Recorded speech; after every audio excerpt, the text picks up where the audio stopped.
এইটা পারমাণবিক বোমার চাইতে শক্তিশালী। একটা হইতেছে হরমুজ প্রণালী, 20 মিলিয়ন ব্যারেল তেল যায় প্রত্যেক দিন এটা দিয়ে। 8টা দেশের তেল যায় সারা দুনিয়ায়, ইরান, ইরাক, ওমান, আমিরাত, সৌদি আরব, বাহরাইন, কাতার, সারা দুনিয়ার 20 থেকে 25% তেল এই ছোট্ট সাগর পথ দিয়ে যায়।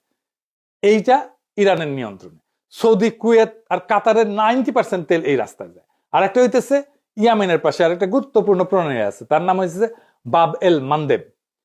এইটা লোহিত সাগর আর গালফ অফ এডেন এই দুইটাকে যুক্ত করে। এর মাধ্যমে জাহাজগুলো সুয়েজ খাল হয়ে ইউরোপ, এশিয়া এই রুটে চলাচল করে। এদিক দিয়ে তেল যায়। এখান দিয়েও প্রত্যেক দিন ধরেন 7 থেকে 10 মিলিয়ন ব্যারেল তেল, পেট্রোলিয়াম পণ্য এদিকে যায়। এইটা প্রায় 10%-এর মতো তেল পরিবহন করে বৈশ্বিক তেলের। এটাও ইরান হুথিদের দিয়ে আংশিক বা পুরোপুরি বন্ধ করে দিতে পারে। এতে কোন কোন দেশ ক্ষতিগ্রস্ত হবে? আমরা তো হবই, আমরা দুধবাদ। ইন্ডিয়া হবে, ইউরোপ হবে, চায়না হবে, ব্যাপকভাবে ক্ষতিগ্রস্ত হবে। সেটা বড় ব্যাপার না, কিন্তু এই কারণেই বলা যায় ইরানকে আঘাত করা সম্ভব, কিন্তু সেটা ইতিহাস, ভূগোল এবং রাষ্ট্র কাঠামো বিচারে প্রায় অসম্ভব। এখন প্রশ্ন হইতেছে, ট্রাম্পের কি লাভ ইরানকে আক্রমণ করে? অন্য লাভের মধ্যে আছে আমেরিকাকে ট্রাম্প তো গ্রেট বানাবে, মেক আমেরিকা গ্রেট এগেন। ও গুয়াতনাই সাম রাধাকৃষ্ণের নাম। তো এখন যারা ওর কম্পিটিটর, মানে ধরেন ইউরোপ, তারপরে চায়না, তাদের চাপে ফেলতে পারে। ইউরোপ আর চায়নাকে সে যুদ্ধ বাধা এই দুই শক্তিকে চাপে ফেললো, তেল পাইল না, এক্সট্রা লাভ। তাদের ইকোনমি চাপে পড়বে, ইউরোপ এবং চায়নার ইকোনমি চাপে পড়বে এই যুদ্ধের কারণে, কারণ তাদের জ্বালানি আসবে না। ইউরোপ আর চায়নার ইকোনমি দারুণ ভাবে ক্ষতিগ্রস্ত হবে। আর ইন্ডিয়া আমার অনুমান সিস্টেম করে আসছে ও মোদির সফরে, আবার হয়তো রাশিয়ান তেল নিবে, এই কনসেশন দিয়ে আসছে। ট্রাম্প তো কিছু না পাইলে কিছু দেয় না। একবার তো নেতা নেওয়ার মনোরঞ্জনের জন্য নাচছিল মোদি, এপস্টেইন ফাইলে আসিছে। এইবার আমার অনুমান আফগানিস্তান আর পাকিস্তানের মধ্যে যুদ্ধটা ওই মোদি লাগাইছে, পাকিস্তানকে সীমান্তে বিজি রাখবে।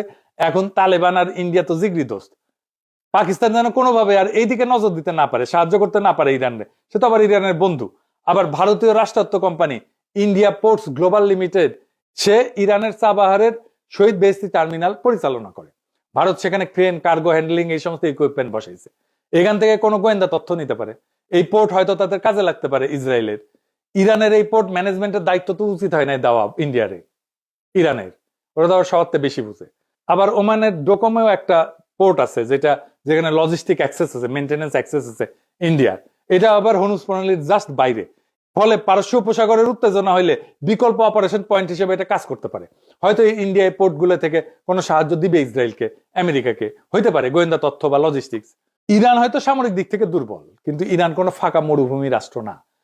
1953 সালের অপমান, 1979 সালের বিপ্লব, 8 বছরের যুদ্ধ এই রাষ্ট্রের ডিএনএতে বেঁচে থাকার রাজনীতি বসে আছে। খামেনি নিহত হয়েছে, তাহলে হয়তো নেতৃত্ব বদলাবে, কিন্তু রাষ্ট্র কি ভেঙে পড়বে? ইতিহাস বলে খুব সহজ না। যদি শুধু আকাশ হামলা হয়, অবকাঠামো ক্ষতিগ্রস্ত হবে, কিন্তু রেজিম চেঞ্জ এটা স্থল আক্রমণ ছাড়া প্রায় অসম্ভব। ইরান হয়তো দুর্বল, কিন্তু কোন ঠাসা রাষ্ট্র সবচেয়ে বিপজ্জনক হয়? এই যুদ্ধের ফল নির্ভর করবে কে বেশি শক্তিশালী।